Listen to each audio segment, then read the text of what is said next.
गरीब है, बूढ़ा है, हाफिज है, मैं इन चीज़ों को नहीं सोचता जब मैंने एक असूल को इम्प्लीमेंट करना।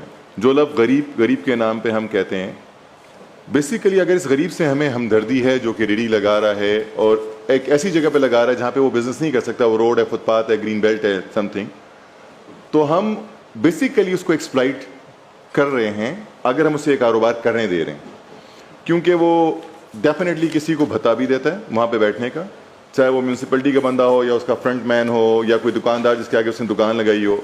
नंबर 2, आता जाता हर बंदा उसे एक चपक लगा के 50-100 रुपया भी पकड़ के ले जाता है। जो यूनिफॉर्म कोई पर्सनल है किसी भी इदारे का, वो आते जाते उससे सस्ता सामान खरीद लेता है, उठा लेता है। He is under constant threat because वो एक रेगुलेटेड बिजनेस नहीं कर रहा और वो कॉन्स्टेंट एक्सप्लॉयटेशन का शिकार है बंदा। आपने बड़े बोल्ड कुछ बातें कर दी हैं जो मेरे मेंबर्स भी हजम कर गए और मैं भी कोशिश कर रहा हूँ हजम करने की, लेकिन हजम हो नहीं रही। आपने कहा कि आपको फ़र्क नहीं पड़ता कोई बच्चा है, कोई हाफिज है, कोई बूढ़ा है, कोई गरीब है। आपके आईने पाकिस्तान के अंदर भी इस चीज़ के डिफरेंस है। अगर कोई जुर्म कोई खातून करती है, कोई बच्चा करता है, कोई बूढ़ा करता है, उसके अंदर चीज़ें फ़र्क हैं।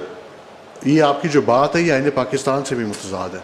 आप मेरी अब बात सुन लेना नहीं साहब, आपने अब इतनी बड़ी बातें की हैं। आपने कहा कि गरीब को पीसा जा रहा है इसलिए आप गरीब को ख़त्म करना चाहते हैं। जैसे आप कह रहे हैं कि अगर उससे कोई भत्ता ले रहा है तो आप तो उसको उठा के लेके जा रहे हैं, भत्ता किसी ने क्या लेना है उससे।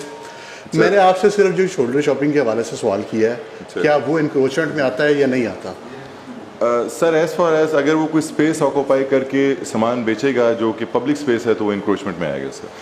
स्पेस नहीं, शोल्डर वो स्पेस तो कहीं पे रुका नहीं ना हुआ। मैंने कहा सर एक नई टर्म आई थी, हम अगेन इसको क्लियर कर रहे हैं कि हम अगर ये क्लियर कट शोल्डर पे कोई चीज़ अपनी सामान बेचे तो नहीं होना चाहिए, तो इस पे कोई पॉलिसी अभी नहीं बनी। अच्छा चले, मैंने आपको इंस्टेंट बताया सर, आपको सेक्रेटेरिएट की तरफ से फर्दर उसकी डिटेल्स आ जाएंगी। उसके मिलियंस ऑफ व्यूज़ थे, मैंने वो देखा।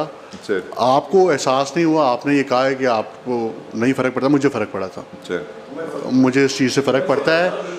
मुझे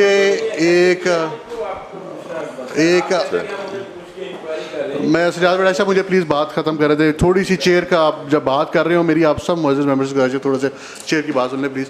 मुझे उससे बड़ा फ़र्क पड़ा था।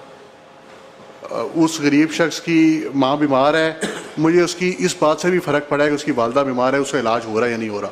अगर मैं उसको ट्रेस कर सकता तो मैं आपको हल्फन बात कह रहा हूँ कि मैं उसके घर जाकर उसकी माँ का भी पता लेके आता। मुझे इस चीज़ से फ़र्क पड़ता है। उसकी अगर 2 बच्चियाँ थीं वो बता रहा था, तो मुझे इस बात से भी फ़र्क पड़ता है, क्योंकि मैं समझता हूँ कि मेरी और रियासत पाकिस्तान की ये ज़िम्मेदारी है, और ये ज़िम्मेदारी मुझे खाली आईने पाकिस्तान ने दी, ये मुझे शरीयत मोहम्मदी ने भी अता की है। मेरे ऊपर ये हर लिहाज से ज़िम्मेदारी है। मेरा इस्लाम